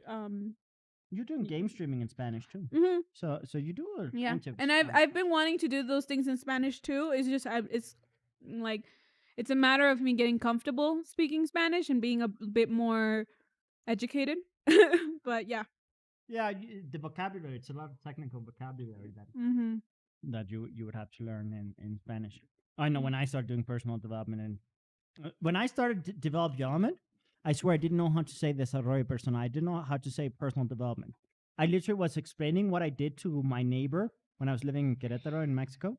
And I was like, I don't know what it's called in Spanish, but this is what I do. It's personal development. And she just said desarrollo personal. And I was like, oh, okay, cool. Now I know what I do in Spanish. But yeah, no. And Begonia, well, Manatee says, I love you too. I'm not being mean. No, I know you're not being mean. We just ran out of Coke. And Begonia says, your Spanish is fine. Don't worry. Yeah, your Spanish is great. Honestly, it's much better than what mine was for many years. And Begonia says, and as you got professional help, you could give a great perspective. Yeah, you could. I mean, honestly, you have a lot of stories. Have you watched her YouTube video on anorexia? Go on Desi Coco on YouTube, and there's a video on anorexia, which was pretty good. That's worth watching. And Manatee says, you both speak great, perfect Spanish and English. What are you talking about? I was made fun of in high school and college for not speaking so well in Spanish, and people would tell me like, "Oh, your face is all Mexican and you can't speak Spanish." And it's just like Spanish is very hard. It is very very hard. I failed most of my Spanish classes all through middle school and high school because it's really difficult to learn. It's easy to talk and speak and stuff, but it's very difficult when you get into the technical stuff and the writing and los acentos. And I don't know how to put accents. Anytime I have to do a post, I have to grab my phone because when the phone puts the accents by itself, I have no idea how to do it. Yeah, me neither. I have no idea when to put accents, so it's really no. For me, it was the genders. It was like the things that objects are male or female. I never understood that. Yeah, that was like yeah, that was bad. It's crazy because in English that doesn't exist. Chair is a chair, and that's it. And in Spanish, it's like the female chair. Yeah. But anyway, we're getting very sidetracked, but we're getting very comfortable. Thank you guys. Seriously, this is awesome. We needed this. I was getting anxiety. Yeah, this is awesome. Begonia says, no, I haven't, but I'll watch it. Definitely watch it because like that was a big moment for Des making that video. And it helped people. And it helped you too. I remember it. But actually, you should mention your little cousin or your family member, or I don't know if they're watching and it's a good idea. But basically, she has a relative that is going through the same thing, and she told Des that she has watched that video every day for 2 months straight, and that it helped her a lot. And Des didn't think anyone would pay attention. And one of the reasons why she gets up every day and keeps fighting and keeps fighting with her anxiety and her eating disorders and all these things is because she says, at some point this will help people enough that I will feel that it was worth it for me to go through it. And sometimes she tells me that at nighttime, and she reflects, and I was like, you know what, I'm kind of glad I went through it. Like, At I don't nighttime, I want can to. have two modes. I can either be like crazy, depressive Anna state, or I could be like, oh my gosh, life is good. I'm feeling amazing. I'm such an awesome person. I can it either goes both ways. Yeah. There's no middle point for me. Begonia says, and I have family dealing with eating disorders, and I'd like to give this person a list of options. Yeah, honestly, um, fun fact about me: the first time I had to help someone in a kind of personal development process was when my best friend in college, I discovered her vomiting blood. And it turned out that she was anorexic, she was bulimic, and she was taking laxatives, and she was doing everything to lose weight possible. And she had hid it from everyone up until that point. And I had to go to her. I went to her house, and on her wall she had pictures, like magazine pictures of every model, every actress, every person that had the perfect body according to her. And she had her whole wall from floor to ceiling filled with that. And she, like, together, like, I remember that moment where I pulled down all of those images that were on the wall, and her on a ball crying on the floor. That was one of the very first moments that I helped someone in a personal development journey. It was with eating disorders. And since then, I keep getting surprised how common it is, how frequent I meet people with that, with a similar story or a similar situation. And the amount of people I've had to help through that, or accompany, or kind of just be there for them in their process, it's surprising. And there have been people that I never suspected that years later have told me, you know what, when I knew you, I was going through that. And I go like, whoa, how did you hide it so well? And people are good at hiding stuff. It's pretty easy to hide a eating disorder. Like, I mean, I went through it my whole life, my whole teen years, and my parents would notice, like, oh, you're getting skinny, but never like, how does she not eat? How does she not like? It was easy for me to hide things from them, because I was so good at hiding. And there are groups that you get in that are all Annas, and that are all people that have eating disorders, and there are really good tips for you to hide it. Really good Yeah. tips for you to do these things. And but what they don't tell you is everything that comes afterwards. Yeah. No, that's because they're in it, and they're gonna justify and provide you information to kind of hold on to that comfort zone. And like Begonia says, it's the easiest thing to do. Yeah, and it's shocking. It's very sad when you realize how many people go through that every day. And like, I've been trying to steer away from the eating disorder narrative in this podcast, but I think it's an important one, and it's not one that you need to avoid, but to provide a little bit of balance. Identify how many times you're using either an eating disorder, or whether you're using alcoholism or drugs or toxic relationships or drama or something to maintain you in a kind of status quo and maintain you in a place that's comfortable. No, Begonia, don't apologize. She's like, I'm sorry, I just turned the podcast into an eating disorder podcast. No. Mhm. Actually, it goes very much in line with this, and actually, I'm reflecting on the fact that this was actually necessary, and it does have to do with comfort zone. And Yeah, because it's really hard to get out of that cycle unless you're really, really sick. Or like me, that I got really, really sick to the point that I was like, I had seizures. I had a seizure. yeah, Um, if that wouldn't have happened to me, I would still be doing that. I would still be starving yeah, myself. I would still be out of like wanting this small little body if I wouldn't have gotten sick twice. And it took 2 times for me to get really, really sick and to lose everything, in order for me to be like, girl, wake the fuck up. You're hurting yeah. yourself. And if honestly, it was just to a point that I missed out on so many things, and I was just like, I need to get my life back Seizure. together. What do you call a seizure in Spanish? Convulsion. Convulsion.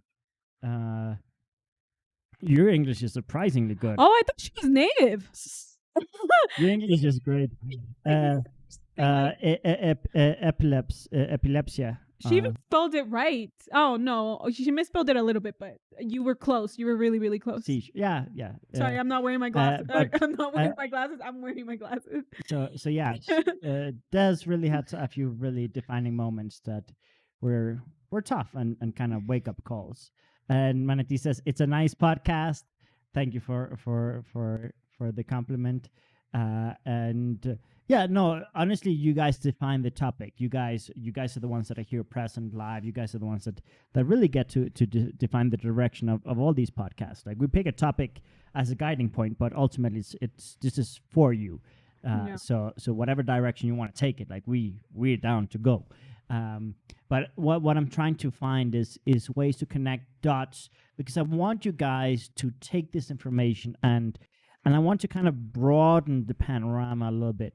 And I'm very, very happy that Begonia, you have a very similar list of challenges you've gone through. That Do you want to be best friends? I need a best friend.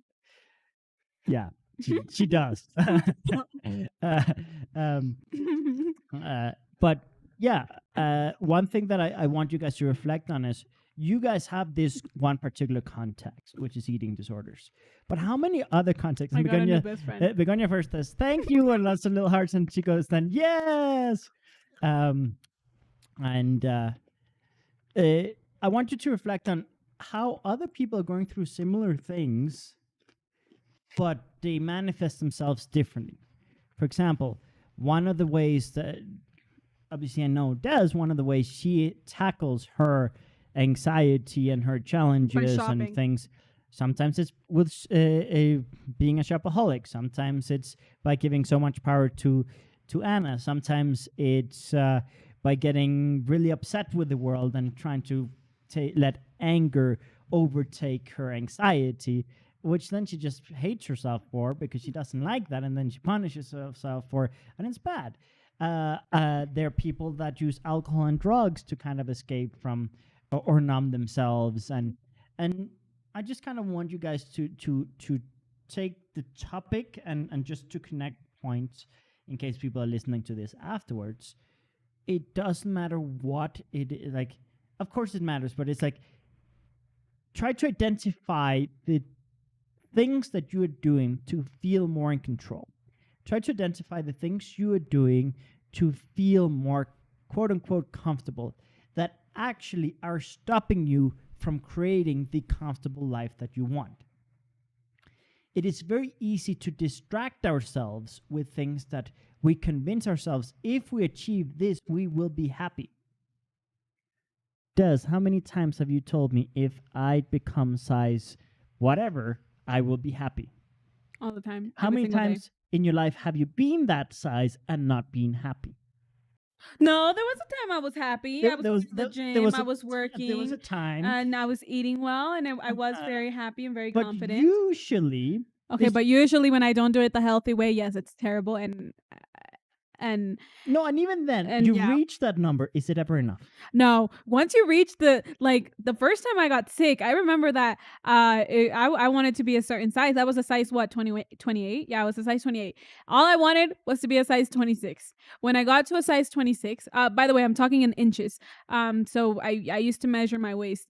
And when I got to a size 26, I realized that models cannot have more than a 25-inch waist. So all I wanted was to be a size 25.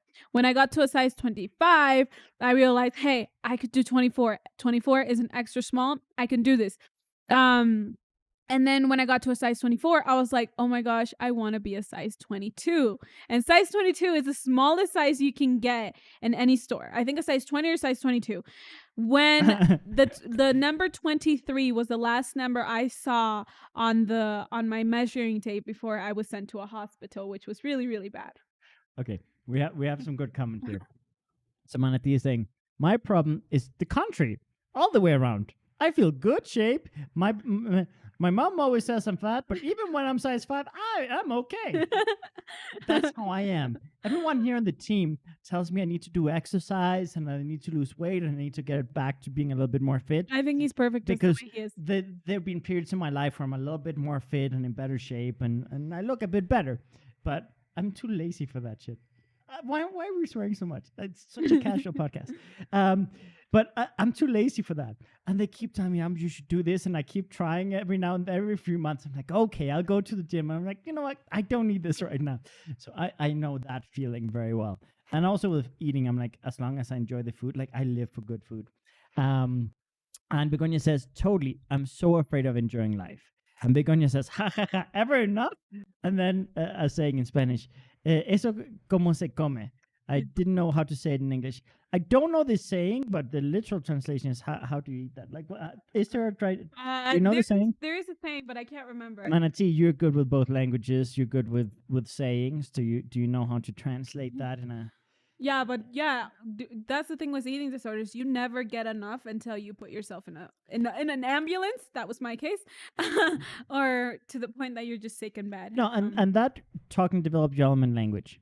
Sometimes we have these things that we think are regenerative spaces or that we think are passion project that make our lives better, but many times they're an escape of our reality. And Manatee says, let me tell you this. You guys look super good. Never mind about eating or not eating. Thank you. Yeah, I think he's perfect just the way he is. Sometimes I'm like, I like the little belly that the guys talk about, that I just like it for a pillow sometimes. That's the most motivational thing I've ever heard. Imagine if I did that to her, how that would be. I don't. You're lucky that my context does not make me sensitive about comments about my body. But thank you for giving us a confidence booster. But yeah, just identify how many times you're using something to escape from your reality and escape from your actual goals. Yeah. And sometimes you just want to control everything. And this is something that I wanted to get into in the Spanish podcast, but we had already gone over time. And we've kind of gone a bit long here too, but Yeah, 35.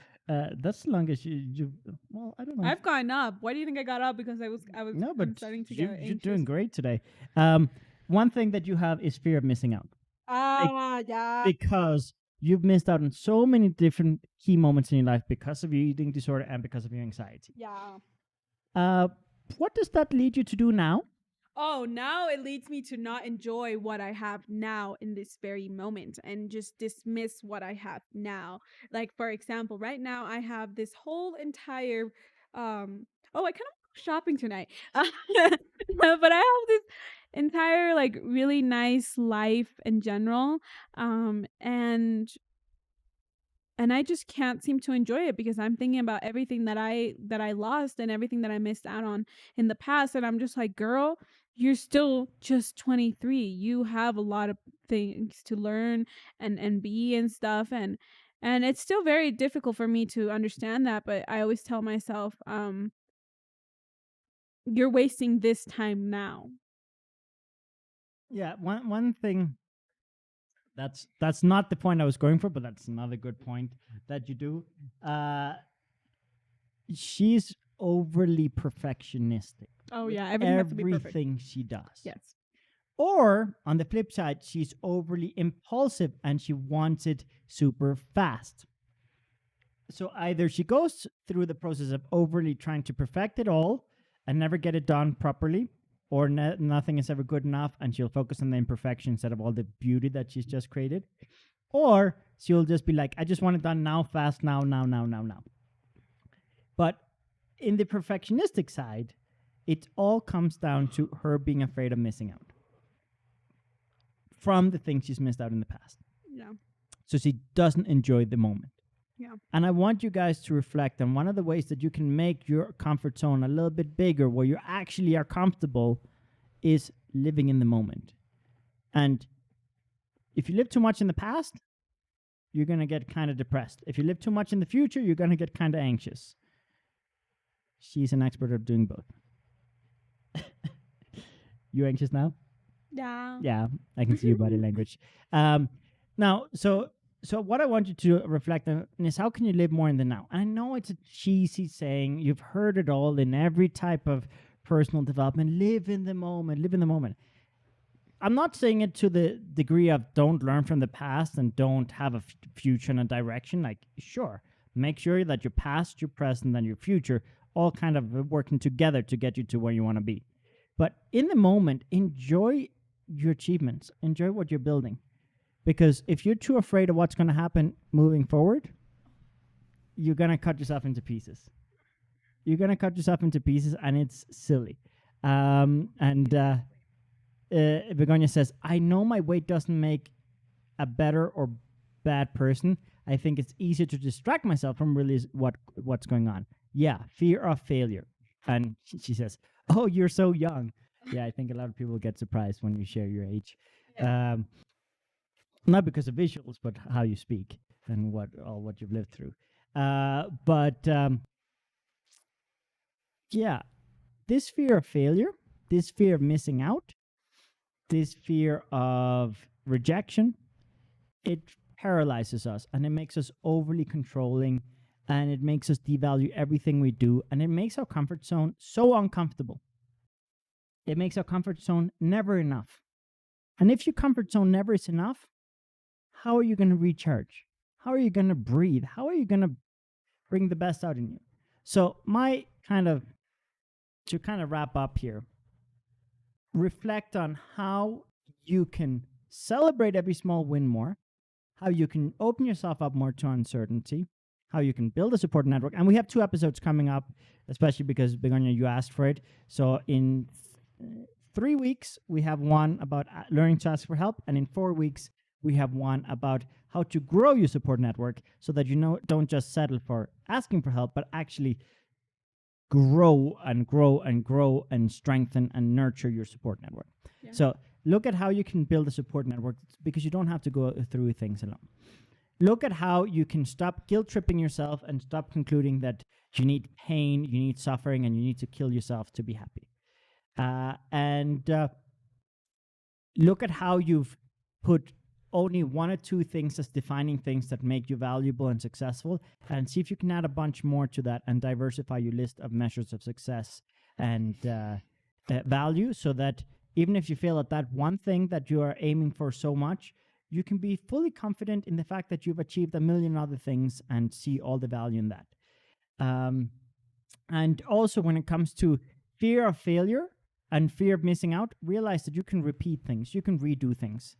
Like, for example, Des is always worried about missing out on certain events. And I tell her, she missed out her high school graduation. I'm like, I'm still very sorry about that. You can go to college and get a college graduation and just rebuild that memory. And she's like, but there's some events that you only can do one time. It's like marriage. I'm like, no, you can get divorced and you can get remarried and you can renew your vows. This is when I try to be romantic and I only want to marry him someday. And he's just like, you can divorce and get married again. But like, what if I don't want to get divorced and get married again? Well, you can renew vows and you can do other things. But like, there are these moments that you kind of try to make so perfect that you try to control everything for it to be so perfect that you stop enjoying it. And you try to be so perfectionist. Like, we're going to do an episode about perfectionism because it became a big topic in the Spanish podcast. No, and I'm very perfect. I everything has to be perfect for me. Everything, like since I was like small, everything. And that's just insecurities. It's like, sure, there are moments where it's like, oh, I want to optimize this because it makes sense and it's a practical thing. But most cases, it's a result of fears. Of insecurities and overcompensating and overcontrolling. And the problem is, if you become too perfectionistic in your quote-unquote comfort zone, it's not going to be comfortable because you're not going to be able to sit down without beating yourself up.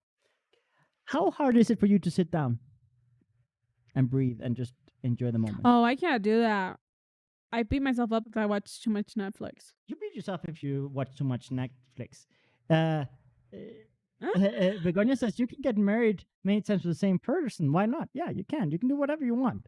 Life is easy. You can really do whatever you want. But honestly, reflect on how many opportunities you have to create an even better moment. I'm one of those people, like, I have a very different context, but I've already visited close to 40 countries last time I counted, which was a while ago.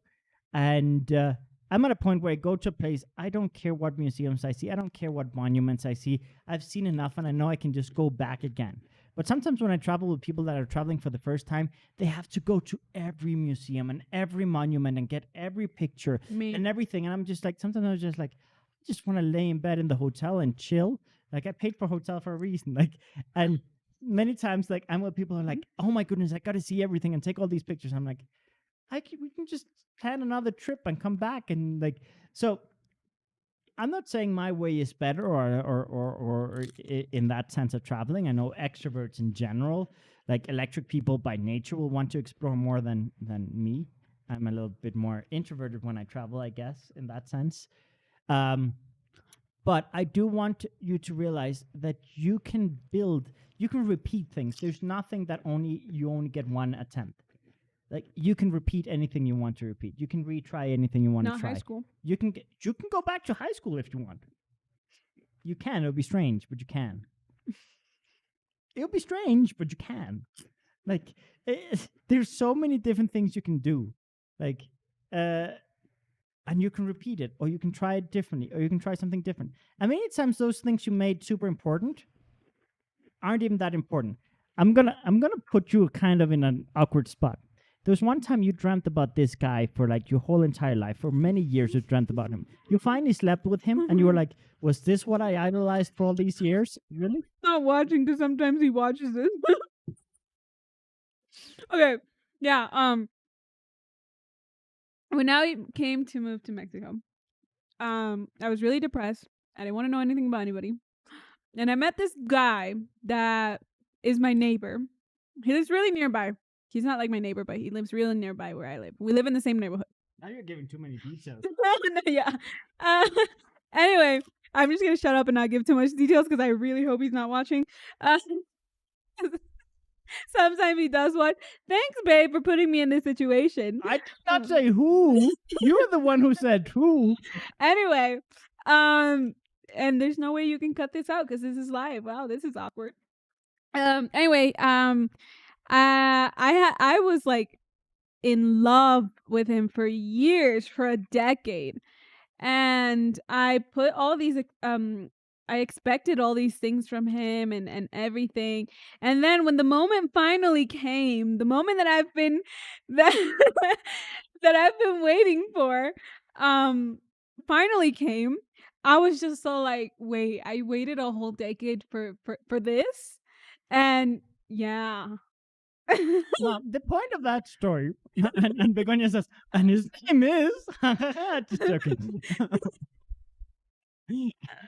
The point is, sometimes we put conditions on our happiness, and we think, if I date this guy, if I get this job, if I achieve this, if I get this body, if I get to this point, I will be happy. And then you get to that point, and it's not enough. It's not. It's not what you pictured in your mind, because you think that this one thing or this one person will fix all your problems. And it's never like that. There will be things and achievements, and there will be people that will make it into your life that will help you a lot. Yes. There are going to be people that are going to show up in the right moment. There are going to be opportunities that are going to show up in the right moment. And you're going to value them. You're going to celebrate them. But it's not going to make all your problems go away. I hope none of my neighbors are watching either. Now I feel like I gave too much details. But you haven't said anything bad. You've just honestly said, I put all these expectations in this one person. And it's more than what you should put in No, one but person. my neighbors are very conservative. Yeah. Oh, if they've watched this podcast, they know that we are kind of much more liberal, so that they can. It's all good. Do they even speak English? No, but some of them have been watching the podcast throughout today. Yeah, but if they don't speak English, then they don't even understand what we're saying. This is the most laid back podcast we've ever done. Thank you guys. But yeah, anyway, the point is, sometimes we put conditions on our happiness, and the sooner you learn to just kind of enjoy the moment and enjoy things and embrace failure, embrace surprises, and embrace the uncertainty of stepping out of your comfort zone, and understand that in order for something to become your comfort zone, how many episodes did it take for you to be this comfortable on the podcast? I can tell you the number. We are on what episode today? 19 of this season. you've been here all season. Except for like 4, Yeah, sure. There were some that you were just too uncomfortable to get on. because I felt like I was too fat. So 19 episodes for you to get to the point where you can be here for like an hour and a half and not be in a rush to go away, where you don't have to stand up every 2 seconds. Yeah, I have been standing up today. But 19 episodes. I need to sneeze. 19 episodes to be at this point of comfort. Yeah. How many panic attacks did you have to get here? Oh, a bunch. Not to count. How many tantrums did you have to go through to get to this point? A lot. How many times did you have to look at yourself and call yourself fat and be like, I can't be on camera and blah, blah, blah, blah, blah. I had to buy myself new clothes to be on the podcast. Notice how she always wears sweaters on the podcast? Yeah. I don't know if you guys have noticed, but I always wear things that are like very big on me and baggy. Like this. I literally went to H&M and all these other stores and I was just like, I need things that are huge. And then, yeah, I ended up buying a bunch of things for the podcast.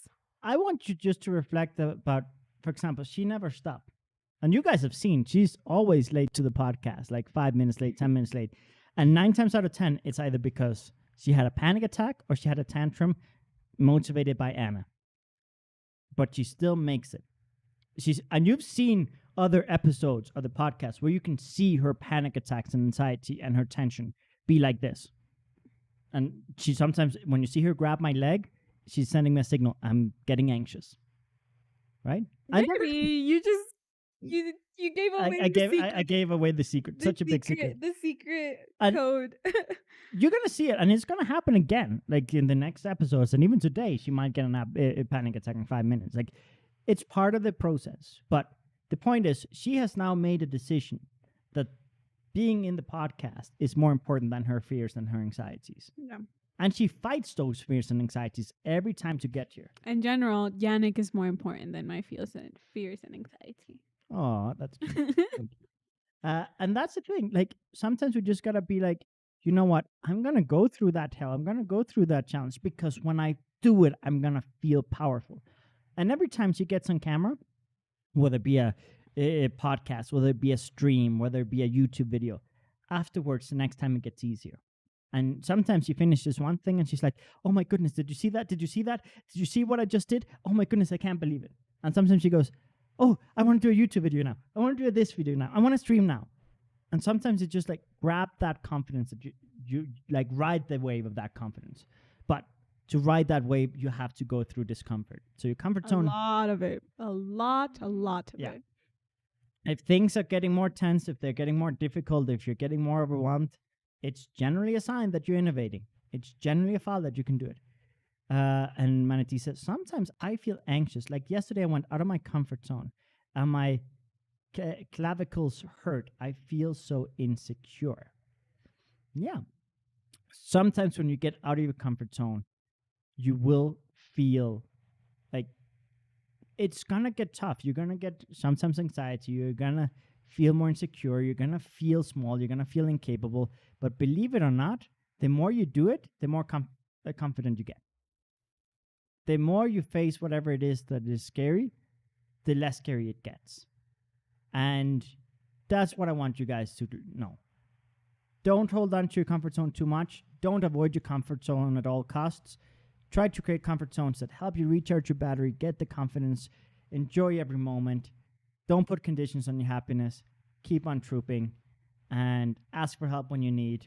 Learn new things. Get back up when you fall.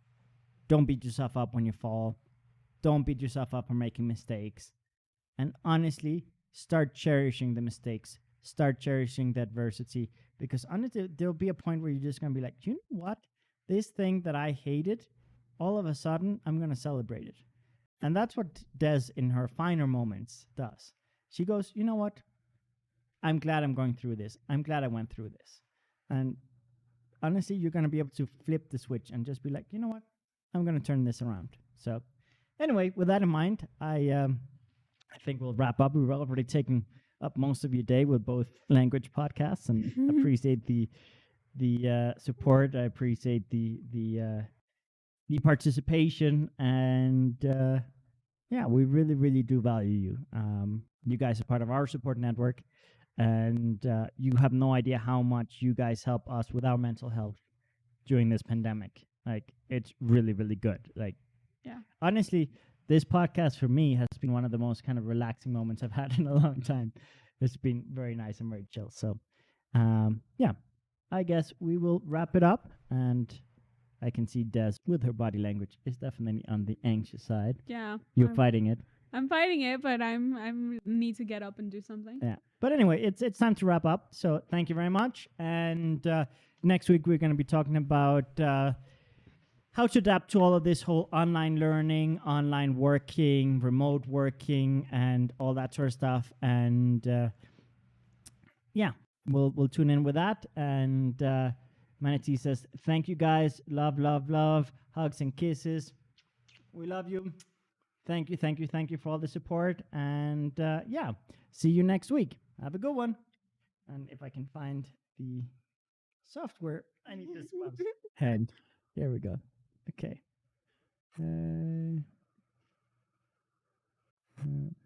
Have a nice Sunday to you too, Begonia.